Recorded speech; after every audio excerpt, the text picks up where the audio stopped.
Dit was omtrent 'n rekordbrekende November vir dele van die land met stormweer wat gaan voortduur in die somer in en dit bly baie warm en winderig in die weste asook die Suid-Kaap. So lyk die weer die Desember en in die nuwe jaar in. Kom ons kyk gou na jou nuutste landbouvoorspelling en die laaste een vir 2025. Wat 'n uiterste Novembermaand was dit nie vir dele van Suid-Afrika, met donderstorms wat 'n gereelde kuiergas was en waarskuwings vir swaar reën, plaaslike oorstromings en haal.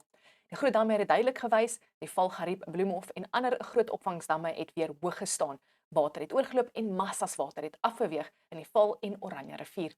In Appington het ons dit mooi gesien. Teen einde November was 13 van Lenfourie, Dankie Len, se 29 trappies langs die rivier reeds onder water. Verder strome van die water deur Ograbies gedonder en sal uiteindelik by die Oranje riviermond in die Atlantiese Oseaan uitspoel. Die atmosfeer was behoorlik onstabiel. Vogtige tropiese lugmasses het oor die binneland ingetrek en kragtige donderstorms aangevuur. Daar was meer as een EF0 tornado oor dele van die Vrystaat en omliggende gebiede. Dit is tipies van Suid-Afrika se tornado-gordel waar ons die meeste van hierdie verskynsels kry. Gewoonlik kort, maar steeds skrikwekkend en skadelik. Haal het ook 'n groot rol gespeel. Op sommige plekke het klein haal so dik geval dat strate en tuine soos sneeutonele gelyk het.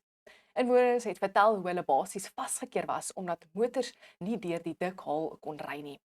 Op ander plekke is haal so groot soos hoendereiers aangemeld met groot skade aan voertuie, dakke, tuine en gewasse.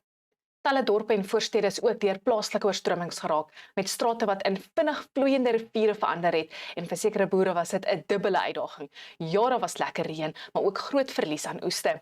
In die Vrystaat tussen Bethlehem en Ryds moes 'n boer self sy beeste uit die Liebenbergrivier red nadat dit skielik oorstroom het. In skerp kontras hiermee het die Wes-Kaap 'n hele ander prentjie getoon.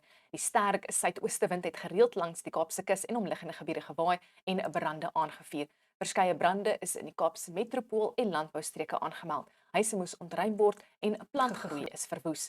Produsente in die Wes-Kaap moes vroeër as gewoonlik fokus op brandgevaar, windskade en waterbestuur. Dit was 'n stadige begin aan lente, maar November maand het verseker dit was 'n bo-gemiddelde nat seisoen.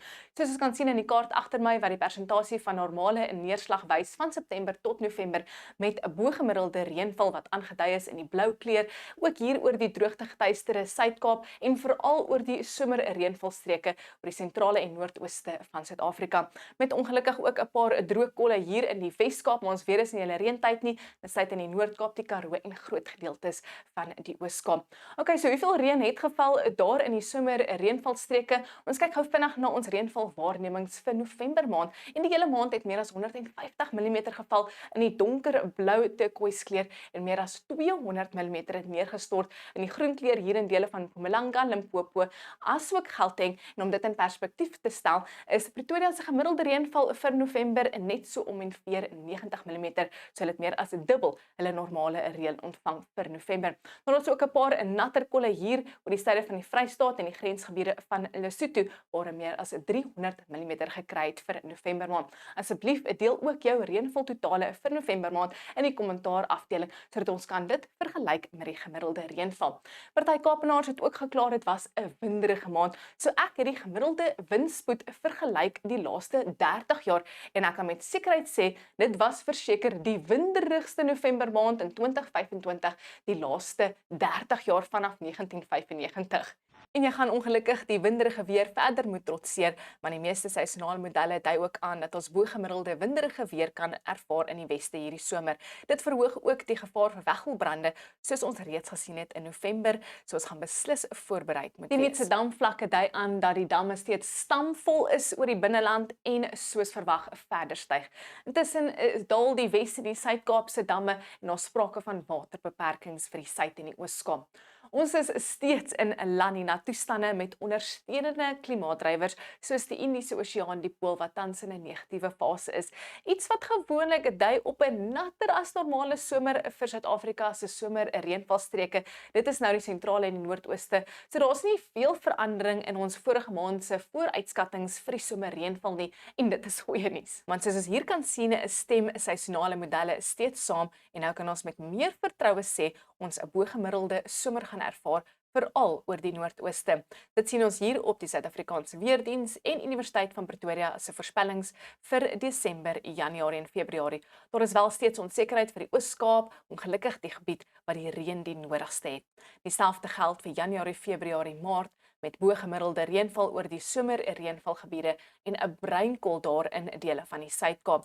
Dit gaan gepaard met koeler as normale maksimumtemperature gedurende die somer en vroeë herfs, wat sin maak as dit natter is in daardie dele van die land. Maar baie warm en winderige weer lê voor vir die Wes-Kaap en Namakwa, veral teen die einde van somer en begin herfs. Ons eindig met ons korttermynvoorspelling sodat jy presies weet wat om te verwag Desember. En agter my wys ons reënval geakkumuleerde model dat donderstorms nog reën aan en af gaan bring die volgende 7 dae oor die noordooste van Suid-Afrika met 'n paar van daai donderstorms wat meer as 50 mm kan bring tot en met die 7de Desember hier in die Pinkkolle, dele van Noordwes, die Vrystaat, veral die Oos-Kaap, KwaZulu-Natal en die Laagveld van Mpumalanga. Ons weeklikse reënvalafwykingskaart skets dieselfde prentjie met 'n bo-gemiddelde reën wat verwag word die eerste week van Desember in dele van die Oos-Kaap, KwaZulu-Natal, Mpumalanga en dele van die Laagveld, asook 'n kolletjie daar in dele van Noordwes. Die tweede week van Desember lyk nog natter oor die land met 'n bo-gemiddelde reën wat verwag oor byna die hele Suid-Afrika, behalwe 'n ligte bruinkol wat lê hier oor die droogte getuisterde Suid-Kaap. Dan die derde week van Desember, gemiddelde reënval word verwag oor groot gedeeltes van die land, maar natter toestande daar in dele van die Laagveld, asook Mpumalanga in die noorde van KwaZulu-Natal, en dit sluit in ons buurland Mosambiek, wat 'n aanduiding kan wees van tropiese sisteme wat die kusgebiede bereik. Die derde week van Desember en tydens Kerstyd, gemiddelde reënval oor Suid-Afrika met bietjie natter kolle hier in dele van Noordwes, Gauteng en droër kolle in dele van die Vrystaat en Mpumalanga en gemiddelde reënval vir die suide en die noordooste. Wel, dis al van my af. Geniet die feesseisoen en saam met familie en vriende. 'n Groot dankie aan Landbou vir die ongelooflike vernootskap en sien julle weer vroeg in die nuwe jaar.